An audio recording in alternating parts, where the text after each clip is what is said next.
And we're going to find out what's going on in the world. We've got amazing folks that are joining us as always. Of course, I've got Lee Newton Rhodes with me, and of course, I've also got Jacoby as well. I know a lot of folks are still talking about the election and how the election debates went, and all along those lines. So definitely, that is a great and important part of the conversation, and all in that kind of space.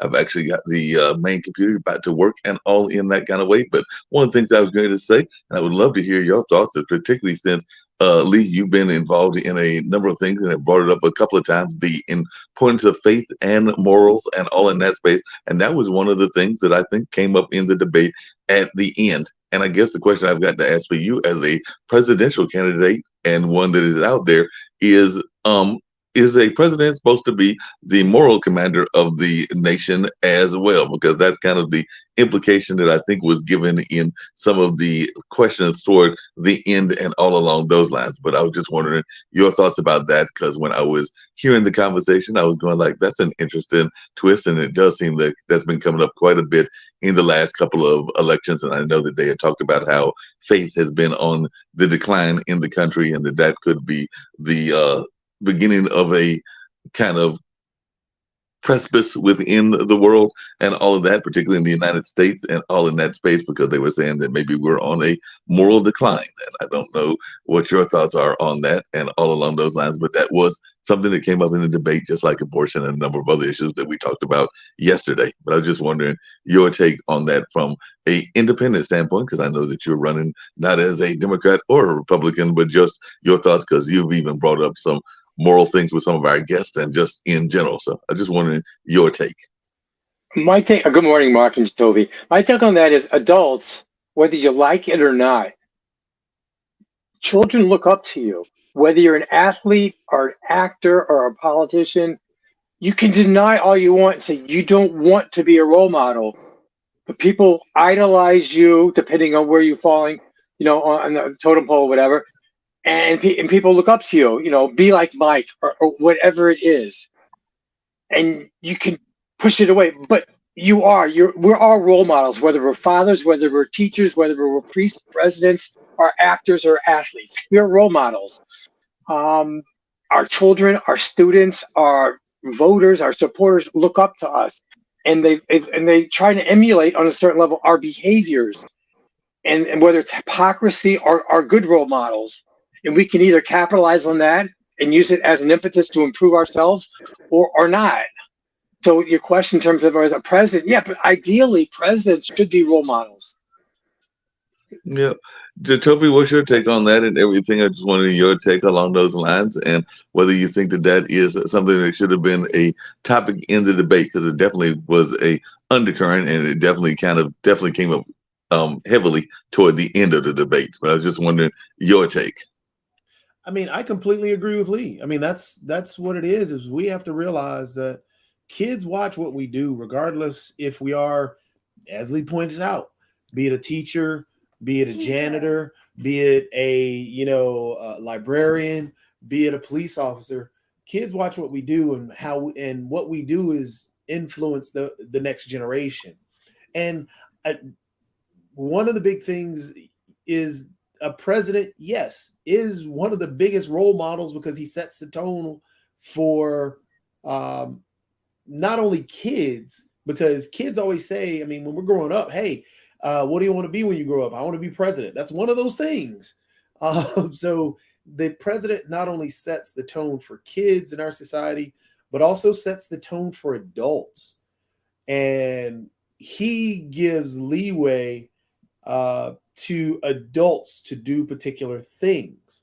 So the more positive that that president is trying to show empathy, like one of the, and this is not a, I mean, it's just an example. It's a prime example. One of the big things that the differences between the Trump actions and the Biden actions in terms of being empathetic. Take, for example, when things happen in Charleston, Trump tried to play this both sides role when there was no both sides to the situation, and that gave Toby, I'm sorry to interrupt. I apologize. In fairness, you have to hear the whole quote. You really do, because you're right. There's no both sides to what you're saying, but within the whole quote, he was talking about other issues, and there is both sides to the other part that he was talking about. The Nazis, the white supremacists, there's no discussion. You're right, 100%. But he was talking more broadly in terms of. I understand that. My point is, he did not specify. He gave that opening to those individuals that have that animus towards others based on race, based on religion. He did that. I'm not sure that that's correct. And what we should do, if Mark has time or you, pull the full clip down. I think it's worthwhile for us and the viewers to see it. But again, did he ever come back and correct and say, okay, look, these individuals I am not speaking about? No, that's exactly what he did. No. When he said the quote, he left it open-ended. No, I think it was edited. I think the media edited his quote. That's my understanding. He came back and corrected it. It's the same thing. I could be wrong, but I believe the media edited it. We'll even take that out, for example. When he was retweeting white supremacists, because he did that. Can you show me one, please? I appreciate that. You don't have to do it now. I'll take your word for it, but okay. So yeah, when he was retweeting, I haven't seen that. So when he was retweeting white supremacists, good morning, Shaq. That gave an opening to individuals, and that gave an opening to individual or adults. I agree with you. He should not be giving it open to any individuals. And my understanding is there was a caveat originally, and he says the KKK and white supremacists. He is not talking about. Lee, you've already agreed with the point I'm trying to make, and now we're going into the nitpicking part.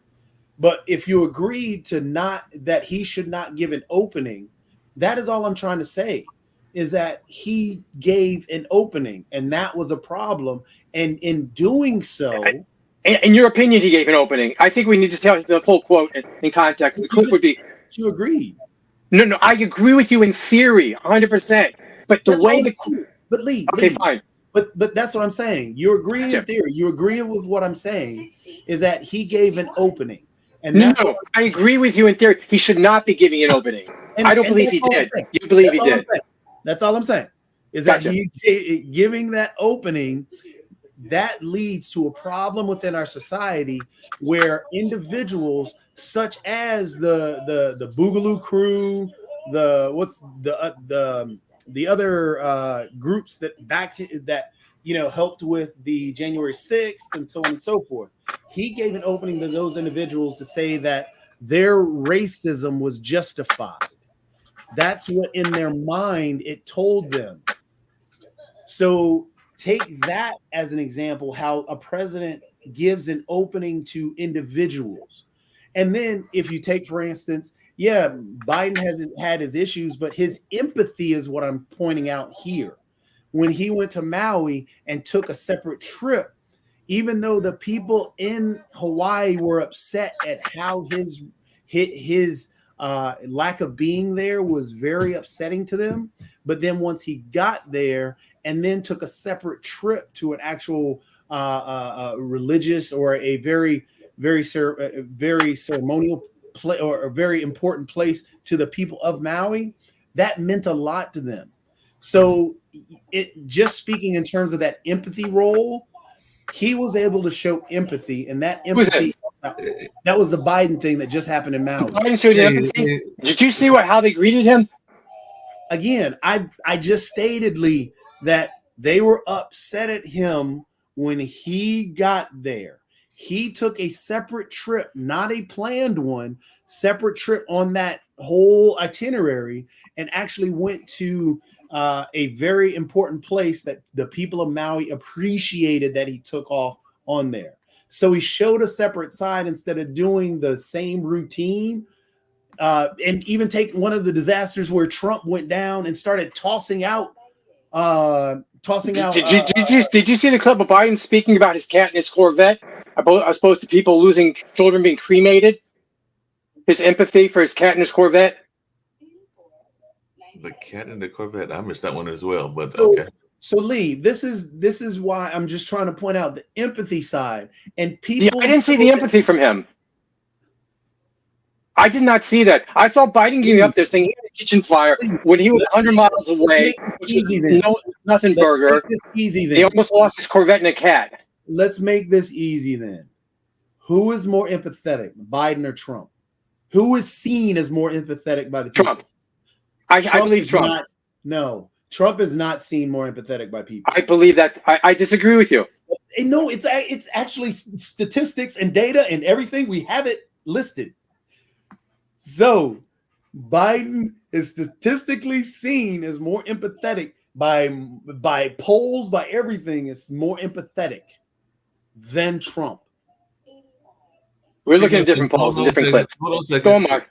Hold on a second. I was just going to bring Shaquille up to speed and everything. We were starting because we actually started maybe a minute late because of my lovely computer issues and everything. But one of the things we were talking about was, and it was the beginning of the show, was how important is it for, and they actually both Lee and Jatovi agreed on this point, how important is it for the president to have moral leadership, because that came up in the debate and all in that space. And I think everybody has agreed that it is a role model responsibility of the president to serve as kind of the moral impetus, no matter what their faith beliefs are and all along those lines. And I was wondering, is it the same in Australia and other parts of the world that you have traveled to?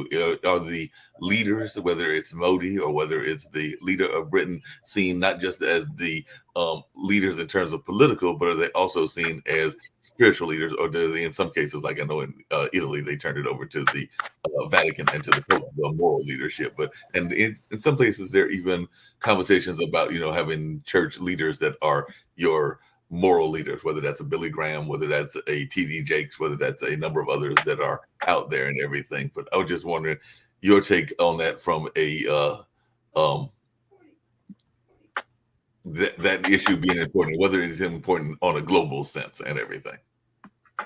Well, not in most Western countries. I don't think people look to their political leaders for spiritual guidance. The political leaders should have a sense of ethics and morality, but what's ethical and what's moral is not a black and white answer, is it? It's different for different people from different perspectives. I have to say, I think that this move will backfire on the Democrats, arresting Donald Trump and having a mugshot and all that sort of stuff. That's going to be shown all over the world, but especially in your country coming up into the election. I mean, that's just going to be such an iconic picture. And look, I think when you listen to people debating Donald Trump and Joe Biden or Donald Trump versus anybody else, there are people on one side of this that, Joe Biden can do no wrong. And, he's sort of like perfect in every way, because it feels like people say that because they're afraid that by criticizing Joe Biden anyway, they're somehow giving some sort of credit or endorsement to Trump. And on the other side of the coin, you've got people that absolutely love Donald Trump to such a degree that he can do no wrong. And, he could probably shoot somebody and his support would go up. And that's a problem. But I think, and for independents, they're sort of caught in the middle of this, hearing criticism of both sides without really looking at what's actually going to be positive for the future of the United States. But I will say that I think this is a very, very dangerous precedent because, with them trying to look at impeaching Joe Biden for, what they're considering to be, bribery allegations, are Republicans going to go tit for tat, when in the future they, get the House and they get the Senate, whether that be next election, whether that be in 10 years from now, are they then going to go after their Democratic or their Democrat opponents and try to throw them in jail? I think it's a dangerous precedent. I mean, we've seen this really if you look at the last 100 years. Republicans never quite got over Richard Nixon being impeached. They went after Bill Clinton really hard. And then Democrats went after George Bush quite hard to see if they could try and impeach him. So this, using this in this way, I think the founding fathers of America would be sorely disappointed with what the Shaquille is doing to your system of governance. All right, Shaquille, I got a question for you. Mm-hmm. Should Congress completely ignore what a president does and just give the president total carte blanche to do whatever they want, breaking the law? No, of course not. Of course not. But I think that there's a public interest test. And I think that probably Congress should deal with this, of course. But I think that what we're seeing is a over-politicization of the justice system and the judiciary. And that's really problematic. Donald Trump, in his interview with Tucker Carlson, talked about or made reference to Wisconsin and the problems that have been discovered in Wisconsin. And he's sort of intimating that proves his point that, the vice president should absolutely have the legal authority to send these electors and the results back to the state legislatures. This is a question, and I know, Jatovi, you might find it confusing because you're so convinced that this doesn't have any legal standing. That's what you alluded to yesterday. But I'm saying to you, I don't believe that this is a clear-cut answer, right?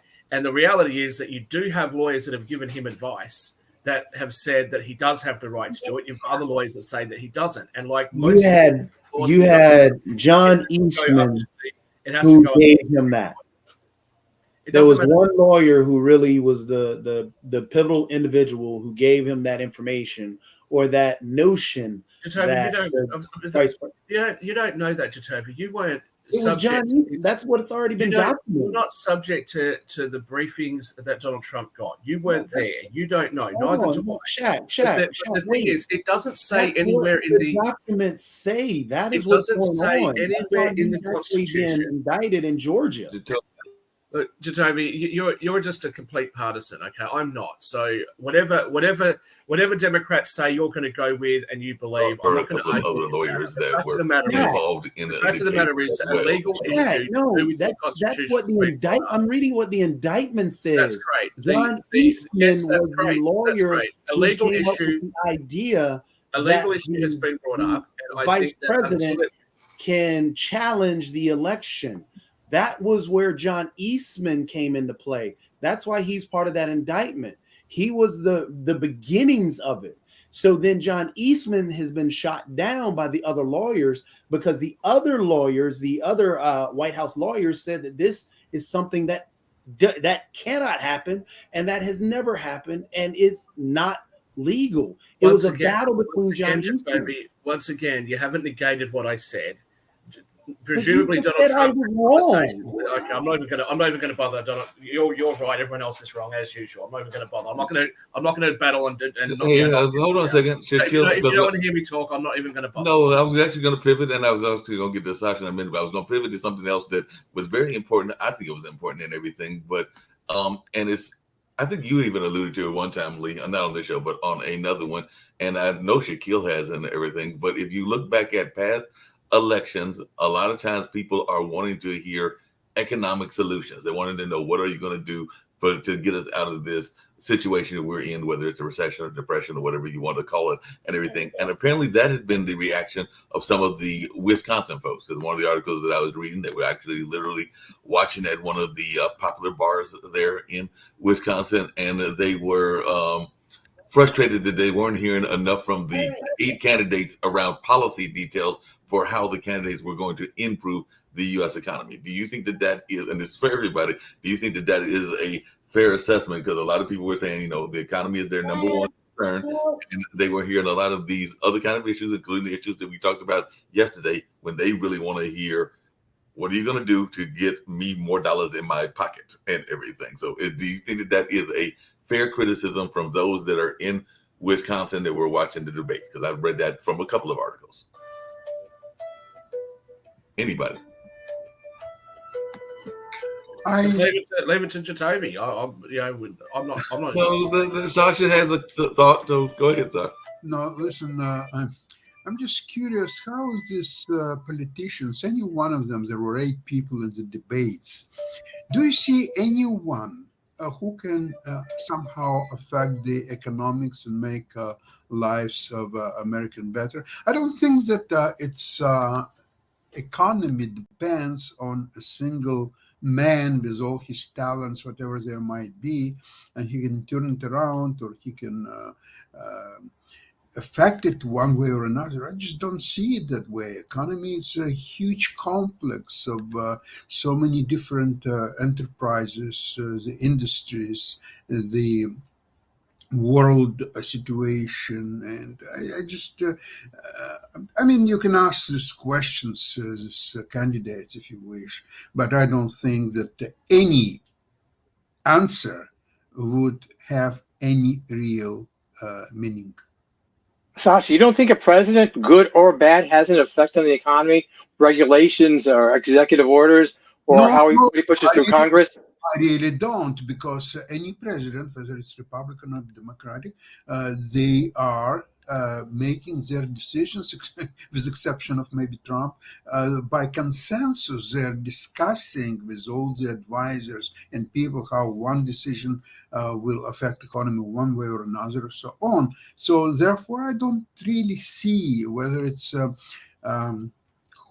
Hutchinson or Nikki Haley or that's Wunderkind. What's his name? A difficult name to pronounce. Something. Who else was there? Mike Pence.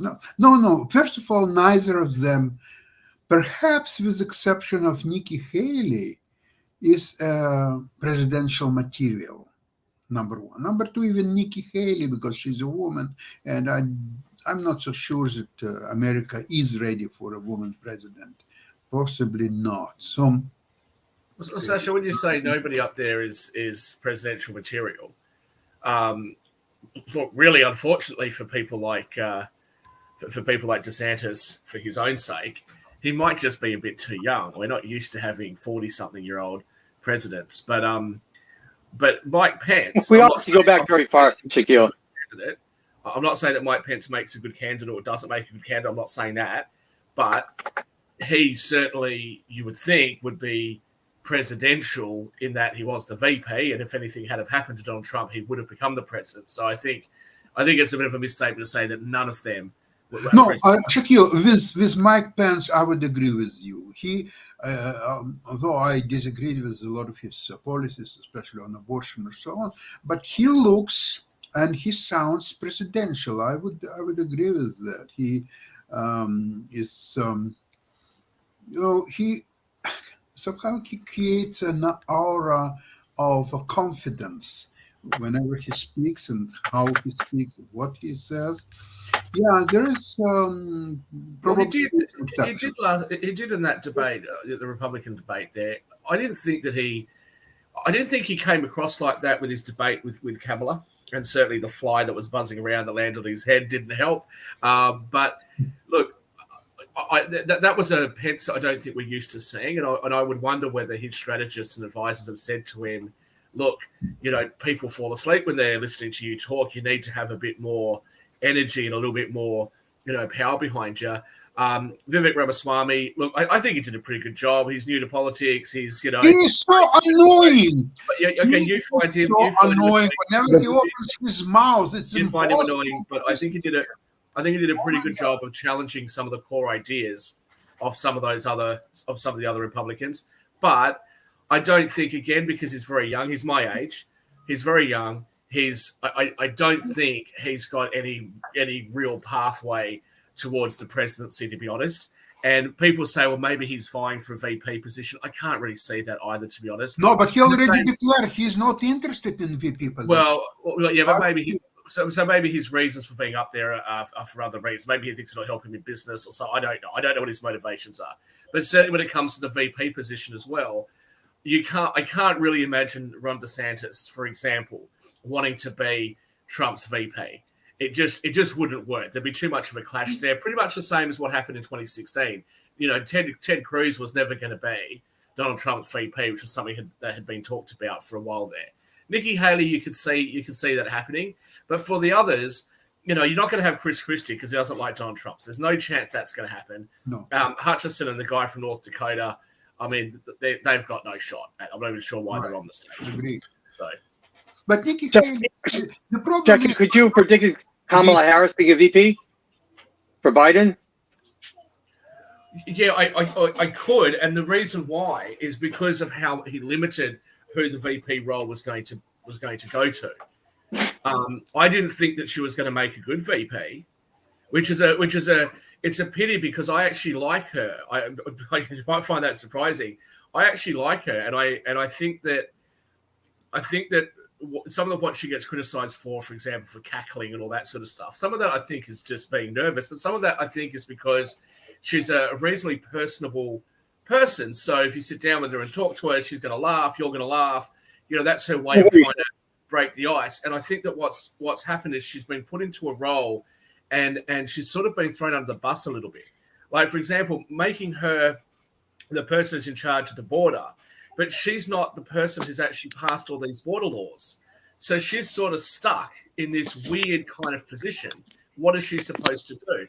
I do feel bad for her, but I can't really imagine, unless Biden wins the next election, I can't really imagine that there's any upward trajectory in her political career from here. I don't think there's going to be a future presidential run for her. I think this is kind of it. This is going to be as good as it gets for her. Shaquille, I have a question too.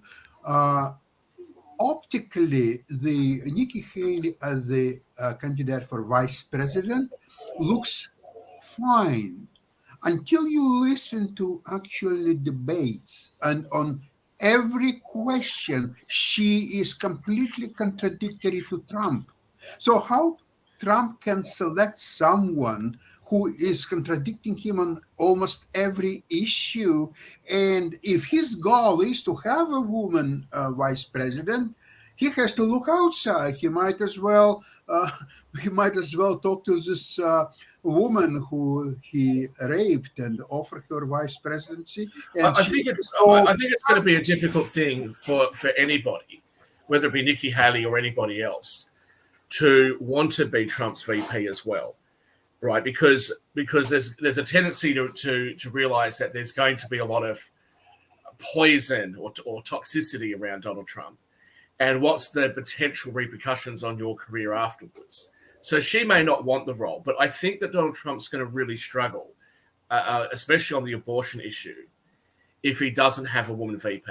I think they really, Republican, even if it's not Donald Trump, let's say that Ron DeSantis wins the nomination, I think it's going to be a struggle for Republicans but if they don't have a woman on the ticket. Shaquille, Nikki Haley, she did one very simple thing. She just explained that unless they have for federal abortion ban, they need two things. Number one is majority in the House, which is possibility, but another one is 60% of Senate votes, which is impossible. So she's asking everybody on stage, why are you fooling American people? What you are proposing is simply impossible. Which is a good point. That's a good point that she's making, right? Absolutely. Let's just say that in the 2024 election, it is the bloodbath that Republicans were expecting the midterms. Let's just say. You still wouldn't really imagine, based on the current makeup of the Senate, I can't really imagine them having more than 60 in the Senate. They'll probably, I would say they'll probably maintain a lead and probably increase the lead in the House. But would they actually have more than 60 in the Senate? I'm not sure that they would have as much as that. So I think she is making a very good point that you guys are suggesting we have a federal ban after you guys justified what happened by sending it back to the states, and you don't have the numbers to create a federal ban. I think that's actually she's trying to help all other Republicans to avoid abortion issue. Period. For now, during the election, because it's a losing proposition for Republicans. Period. The interesting point to that, Sasha, is that the person who's actually avoiding the abortion issue the most is actually the leader of the actual primaries right now. Trump has avoided that abortion issue more so than any of them because he knows that it's a losing issue, and he's not pushing that issue at all. He's doing all the other stuff and talking about all the other campaign things that they want to talk about. But Trump right now is the one who is talking about abortion the least. Yes. Well, it's interesting that you say that because Donald Trump has been in the past pretty clear that he didn't want to oppose abortion. But again, that's in the past. During this whole campaign run currently, because it is ever since Roe was overturned, and that has really been something to activate part of the part of our electorate, and they see that is a voting block that they are not going to win on, just like Sasha's talking about. Well, I don't think right now I don't think the poll numbers should tell you that Republicans are quoting would hold that out. Republicans seem to be fairly confident that the majority of Americans agree with some restriction on abortions, and not a federal ban though. And what they're trying to do, I think, is navigate whether they should do this at a federal level, whether they should do this at state level, and I think whether it be on abortion or anything else, I think Republicans who tend to be people who are talking about small government ought to be very, very careful about trying to use the federal government to dictate to states what they should do. Wherever you stand on abortion, I don't think it's fair for Mississippi to be told by California what they should do in relation to abortion, but I also don't think it's fair for California to be told by Mississippi what they should do. I think we get all that, Shaq, but what I'm saying is, and I think we agree that they are trying to navigate because they know that the polls are against them. For example, 61% of Americans say abortion should be legal. Yes, they're still trying to figure out this whole what they want to go with on legal and how they want to, set their scale that they feel is correct. But again, they're the person who knows that this is a losing battle. You're being very selective once again. The Republicans acknowledge that the majority of Americans want it to be legal. The Democrats aren't acknowledging that the majority of Americans want there to be some restrictions, but people are not so motivated, I think, to vote Republicans in order to get the restrictions as they are to vote for the party that doesn't want to have any restrictions at all. That's why it's a difficult thing for Republicans to deal with. Again, what you just said at the end, the party that wants no restrictions at all and stuff, that becomes a talking point. I'm not saying that don't take it the wrong way. You're going down a pathway I don't want to go down. Then why do it? Why do it? Why do it every time on every subject, whether it be taxes, abortion, whether it be Donald Trump, whether it be anything? I want to finish my point, Shaq. I want to finish my point. Hold on a second, Shaquille. I don't think he said you were pushing the talking point. He said it was the talking point for the Republicans. That's the one differentiation. He was saying it was the talking point for the Republicans, not your talking point. But either way, well, what difference does it make? What I'm trying to say is that in terms of how they're navigating that, in terms of how they're navigating, Shaq, hold on. In terms of how they're trying to navigate that, they're utilizing terms to try and make it just as I think, Lee, one of the talking points that you brought up in a show that we had months back about abortion right up until the moment of birth, or isn't that? That's not a talking point, Toby. That's a real thing. No, clarify that. Yes or no? Talking point. The reason it is a talking point is because that's not really a thing. But Toby, see, that's what I'm talking about. So you're so dismissive of other people's ideas. Oh God, here we go down a battle of especially when you start bringing up how bad I am, Shaq.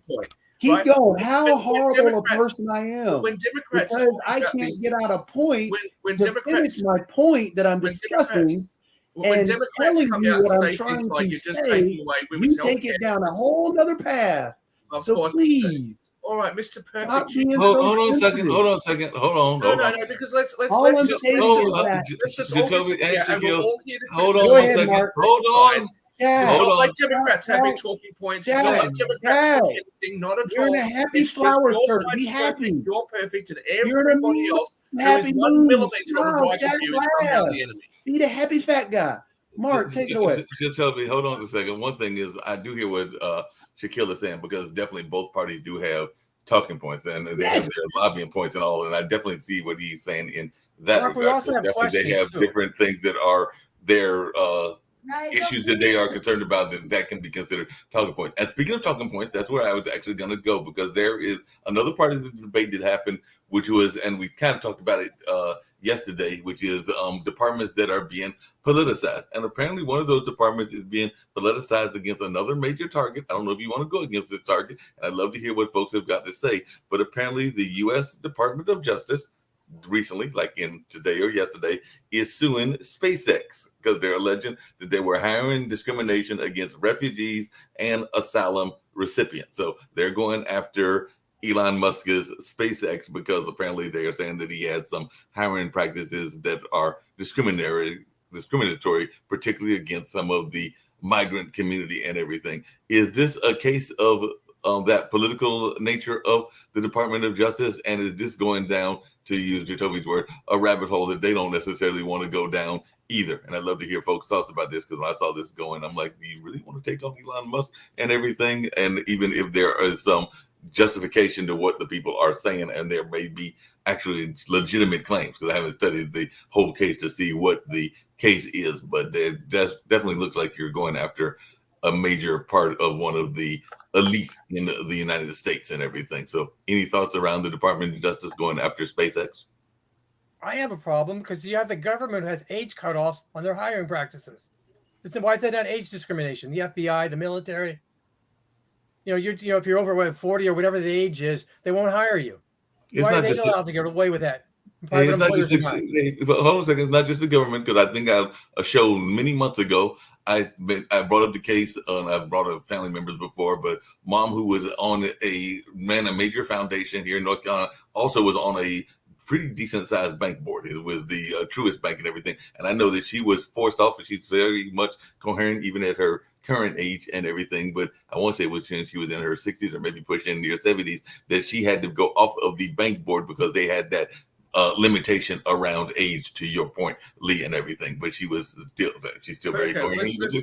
Let's come back to Elon Musk. I think, and it appears to be what people in the United States, friends of mine in the United States, say to me in text messages and memes and all the rest of it, that what's happening is that high profile, tall poppies, so to speak, that are on the wrong side of who's in power right now, drawing the ire of government right now. And the fear, I think, that I would have is that when political parties do this, they have to recognize that they're not going to be in power forever. And so what's going to happen when Republicans get in power? Are Republicans going to go tit for tat and then go after high profile, companies that are owned and run by, high profile Democrat people?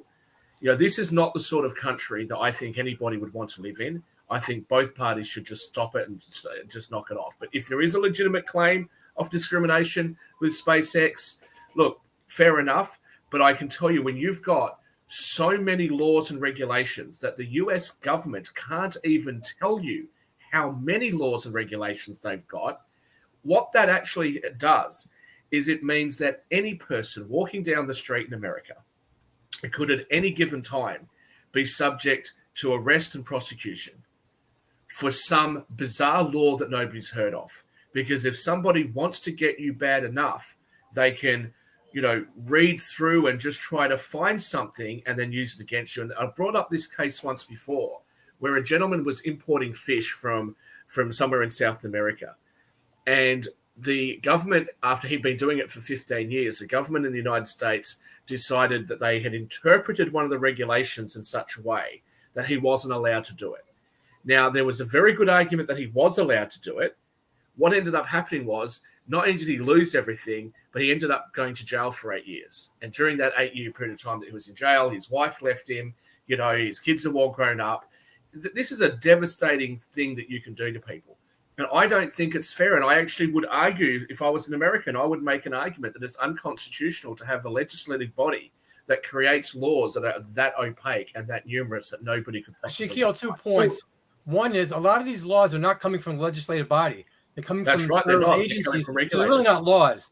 And second of all, everything, all these agency laws, if you want to call them that, regulations, they should be sunset every 5 to 10 years and revoted. Of course they should.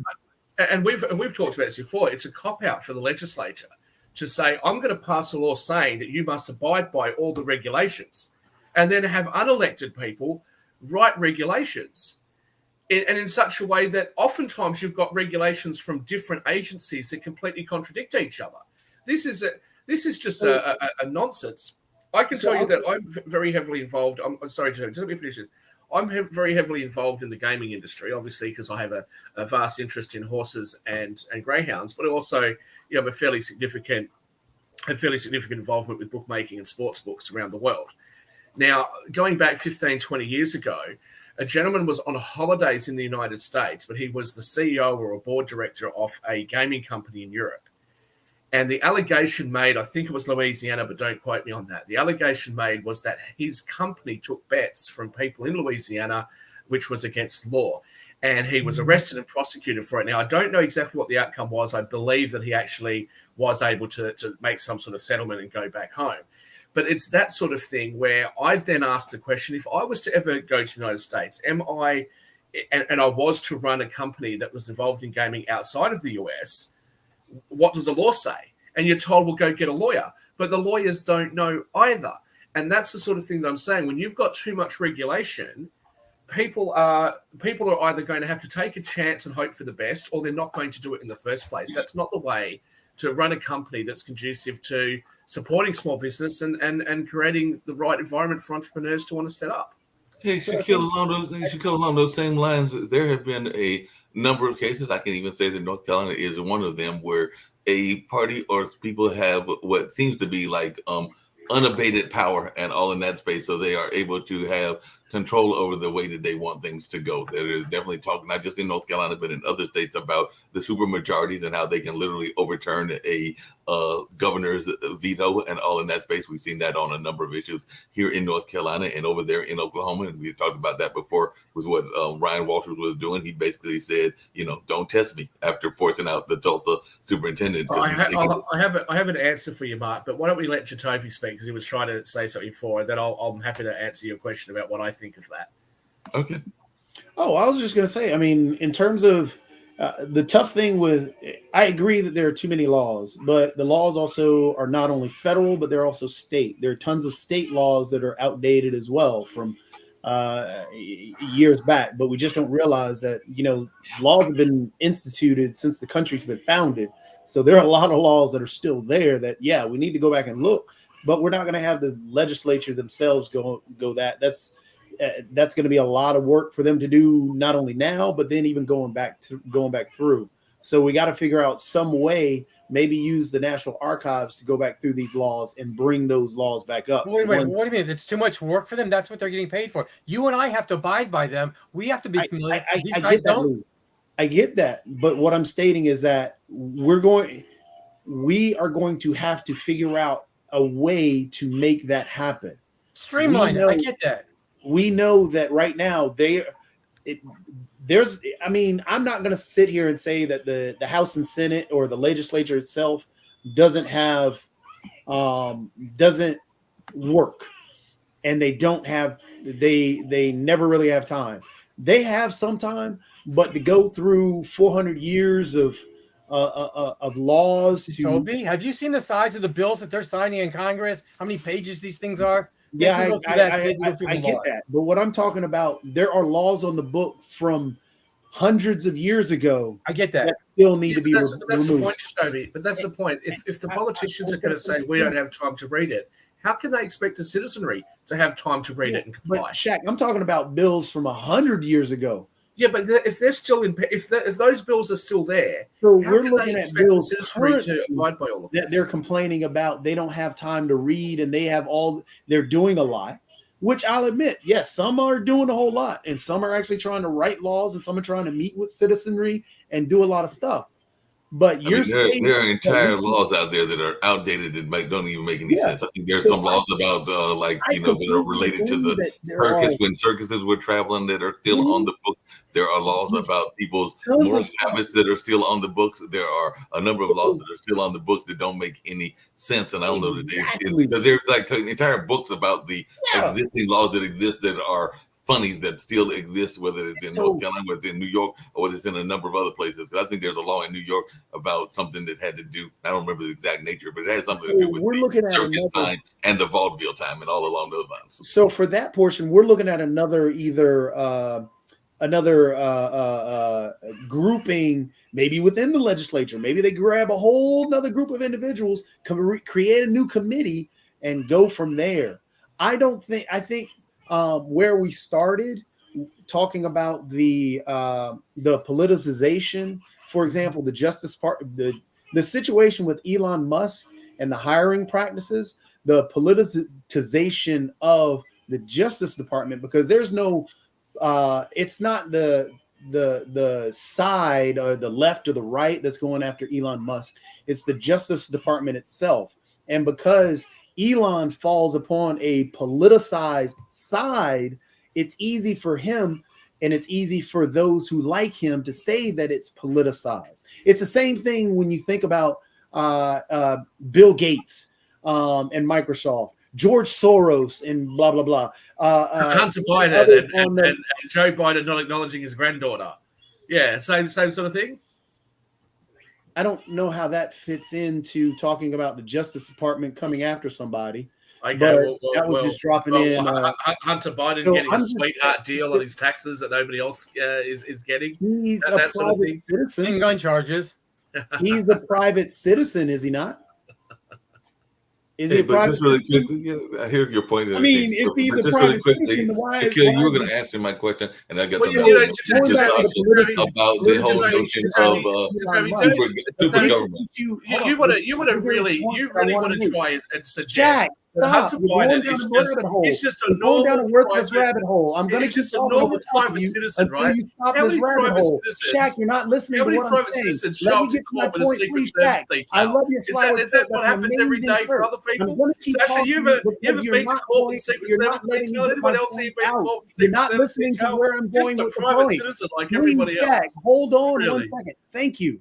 So the bigger problem with Elon Musk is the amount of power Elon Musk has over our actual government. For example, if you look at the war in Ukraine, and if you look who put up the actual satellites to allow for Ukraine to have the internet, therefore Elon Musk has a say on what goes on in Ukraine. So does Google. So does Bill Gates. I think is bigger than anything is that Elon Musk has a lot of pull within our government. So do all the others. What about all the other tech guys? Why aren't they going after them?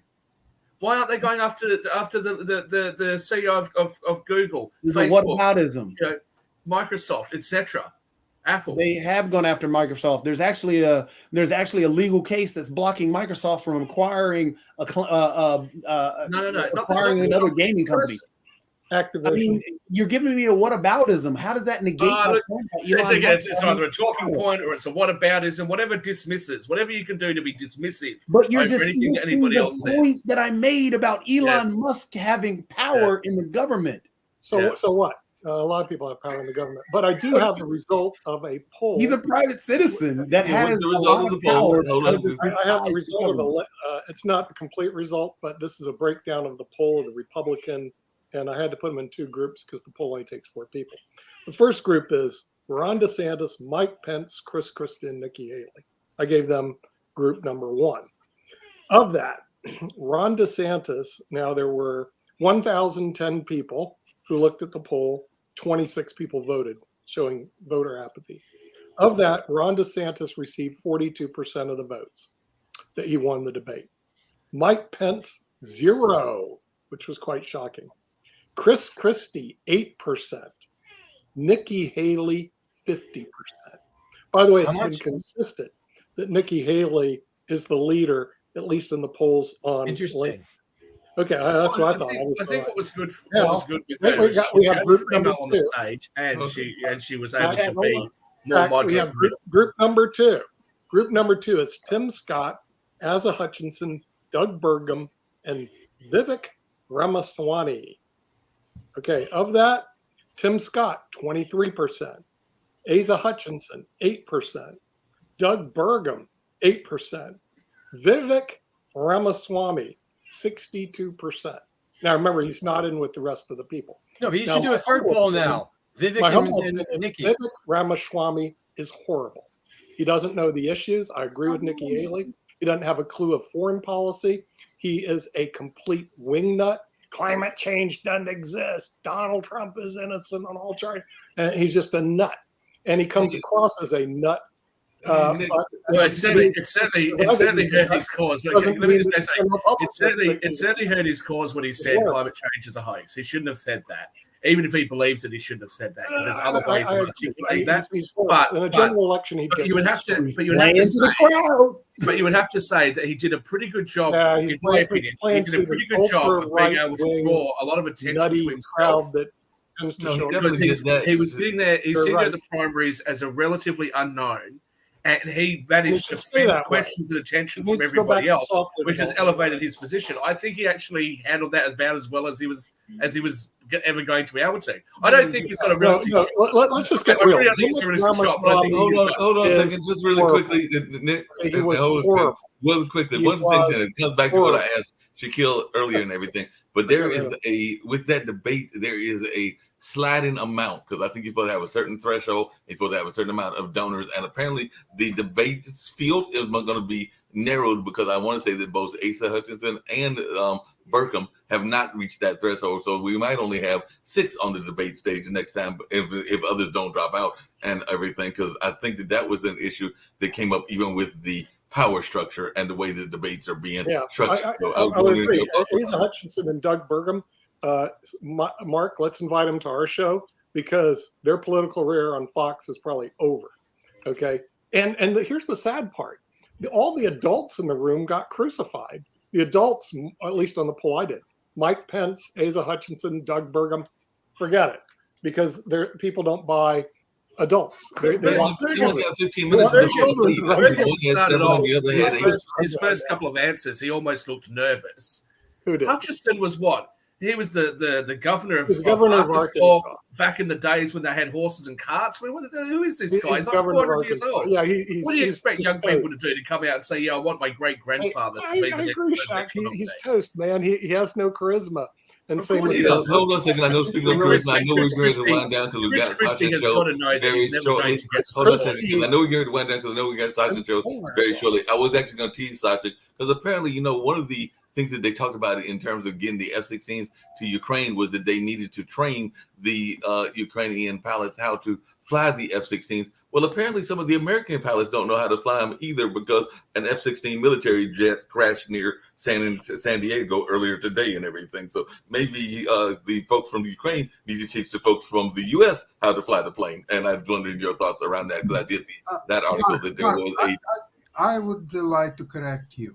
Okay, so there was one crash, yes, right? But you know how many planes landed without crash? Probably thousands and tens of thousands. So the one crash. So was there a crash in Russia just a couple of days ago when Prigozhin from Wagner Group was killed and the actual commander of the group? Sasha, I still want to ask you that question. I'm not going to say his names. I don't mention the names of mass murderers and serial killers generally and other undesirables. But without seeing a body, do we believe that he jumped on that plane? I don't want to be a conspiracy theorist, but he's got to know. You try to march on Kremlin, he's got to know that something was going to happen to him. Do we believe that he actually jumped on that plane? Do we know that he actually died? What leads you to believe that he jumped off the plane? Well, I'm saying, what if he didn't get on the plane at all and just try to make it look like he did? I mean, we're talking about Russians. You know what they're like. They play all sorts of funny games.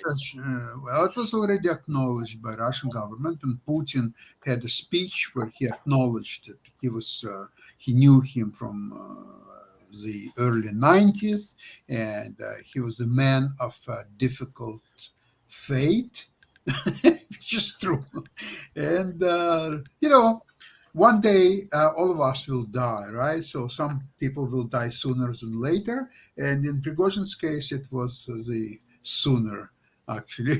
What happens in your opinion with Wagner Group now? I mean, is it all sort of over? Are they just scrambling around and they're not going to survive? Or is there going to be a new leader that could be worse than he was? I think they will change name to Mozart Group. That's most likely scenario, and there will be no Wagner Group period in any formation, in any legal or illegal status or whatever. The name Wagner, because if you remember the composer Wagner, he was very influential thinker of his time, not just composer, and a lot of his teachings and writings were influenced by Nietzsche. He was anti-Semitic in his writings and so on. And for whatever reasons, his music in Soviet Union was not officially forbidden, but was never played in concerts or anywhere. Okay, there are some explanations. Is that his music was not really a concert music, but operas. And because they were available only in German language, which was highly unpopular and hated in Soviet Union. So there are several reasons, and plus his philosophical views or so on. So his music was not really being played in Soviet Union. So now when there is a Wagner Group, and the Wagner is definitely not the most popular composer, never was in the Soviet Union and Russia and so on. So the word Wagner now will be forbidden for good, same as the name of Wagner. Sounds like it's going to be gone in a year to wrap up and everything. Hey, Lee, I have a quick question for you and everything. And it's actually comes back to what we were talking about earlier, which is about responsibility, because we got to get ready to go to Sasha's show. But there was a New York police officer that apparently was trying to stop a drug suspect that was running away on a scooter. So he grabbed a picnic cooler and threw at the person's head, and that person died. So does the police have any responsibility for this? Because apparently he just grabbed a picnic cooler and threw it at him and all along those lines. So do you think that they need suspension? Because I think they're going to put him on some sort of suspension. I think he already is, and there's an investigation going on. It's never good when you ignore police orders, but that doesn't give police permission and the right to take things in their own hands that are really out of bounds. But to Shaquille's point before, Sasha, this would be the second time that this guy died in a plane crash. It happened 4 years ago also. I put it up in the chat. Maybe he's got 9 lives like a cat. Mark, I'm going to briefly answer your question about supermajorities, indirectly though. Whenever I hear Americans criticizing and complaining bitterly about their political system, whether it be gerrymandering, whether it be getting rid of the filibuster, whether it be trying to change the system with supermajorities, or trying to change the way that delegates can override the votes of people in primaries, and all these sorts of things, I always try to remind Americans to have a look at other countries and see what you like and what you don't. So, for example, I've expressed many times before that I don't think that the way the Senate is appointed by the Prime Minister in Canada is a very good idea. I like less the fact that New Zealand doesn't have a Senate at all. Okay? I absolutely detest the idea that the House of Lords in the UK are lifetime appointments.